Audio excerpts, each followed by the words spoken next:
Kroz ovaj video upoznat ćemo se sa tvorbom glagolskih oblika.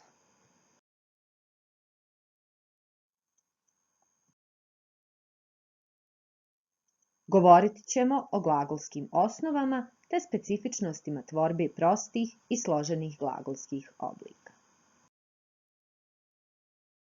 Razlikuju se dvije glagolske osnove, i to prezentska i infinitivna, odnosno aoristna osnova, koja se jednostavnije naziva infinitivno-aoristnom osnovom. Prezentska osnova dobija se odbijanjem nastavaka u, ju i e od oblika trećeg lica množine prezenta. Sa druge strane, infinitivno-aoristna osnova dobija se na dva načina. Prvi je odbijanjem nastavka ti od oblika infinitiva, a drugi odbijanjem nastavaka h i oh od oblika prvog lica jednine aorista. Glagolske osnove potrebne su nam za tvorbu prostih glagolskih oblika. Ovi glagolski oblici tvori se dodavanjem odgovarajućih nastavaka na glagolske osnove. Pogledajmo kako to izgleda. Infinitiv se tvori od infinitivno-aoristne osnove na koju se dodaje nastavak ti. Međutim, zbog zamjene glasova u historijskom razvoju našega jezika, danas u infinitivu nalazimo i nastavak ći.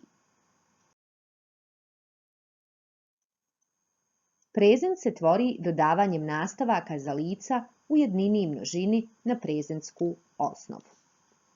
Osnovni nastavci su m, š, ništa u jednini, te nastavci mo, te i ju u množini.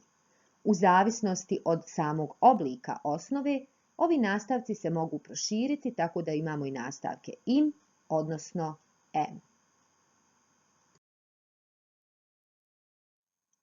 Aorist se tvori dodavanjem dvojakih nastavaka na infinitivno-aoristnu osnovu.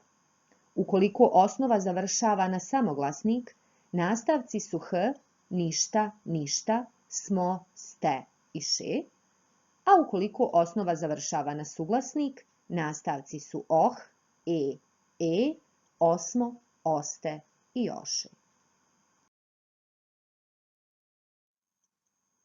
Imperfekt se tvori i od prezentske i od infinitivno-aoristne osnove. Na ove osnove dodaju se osnovni nastavci ah, aše, aše, asmo, aste i ahu. U zavisnosti od samog oblika osnove, oni mogu biti prošireni i na jah, odnosno i jah. Imperativ je glagolski oblik koji nema oblike za sva lica. On se tvori od prezentske osnove i nastavaka koje vidimo ovdje, a koji se dodaju za drugo lice jednine te prvo i drugo lice množine. Glagolski pridjevi ne razlikuju lice, ali su jedini glagolski oblici koji razlikuju rod. Tako se nastavci o, la, lo, li, le, la dodaju na infinitivno-aoristnu osnovu za tvorbu glagolskog pridjeva radnog. Sa druge strane, glagolski pridjev trpni može se tvoriti i od prezentske i od infinitivno-aoristne osnove uz dodavanje osnovnih nastavaka n, na, no, ni, ne, na, koji se u zavisnosti od oblika osnove proširuju na en, ven ili jen, te nastavaka t, ta, to, ti, te, ta. Glagolski prilozi su oblici koji ne razlikuju ni lice, ni rod, ni broj. Zato se glagolski prilog prošli dobija dodavanjem nastavka v, odnosno vši, na infinitivno-aoristnu osnovu.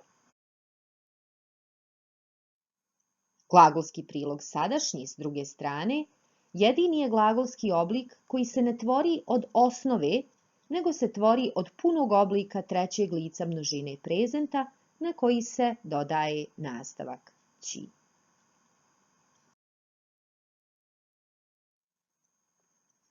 Pogledajmo sada tvorbu složenih glagolskih oblika. Oni se tvore od dva glagola i to jednog od tri pomoćna glagola biti, jesam ili htjeti i glagola koji mijenjamo, odnosno konjugiramo. Oba ova glagola nalaze se u nekom od glagolskih oblika. Pogledajmo kako to izgleda. Perfekt se tvori od pomoćnog glagola jesam, koji se nalazi u enklitičkom obliku prezenta, i glagolskog pridjeva radnog glagola koji se mijenja. Pluskvamperfekt gradi se od pomoćnog glagola biti u obliku perfekta ili imperfekta i glagolskog pridjeva radnog glagola koji mijenjamo. Futur prvi se gradi od pomoćnog glagola htjeti u enklitičkom obliku prezenta i infinitiva glagola koji se mijenja. Futur drugi gradi se od prezenta pomoćnog glagola biti i glagolskog pridjeva radnog glagola koji mijenjamo.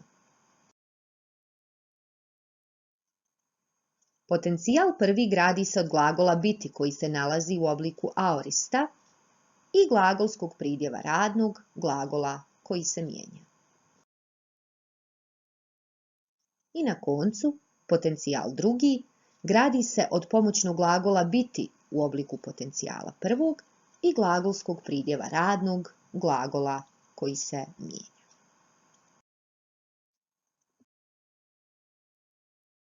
Bio je to pregled tvorbe svih glagolskih oblika sa pratećim primjerima.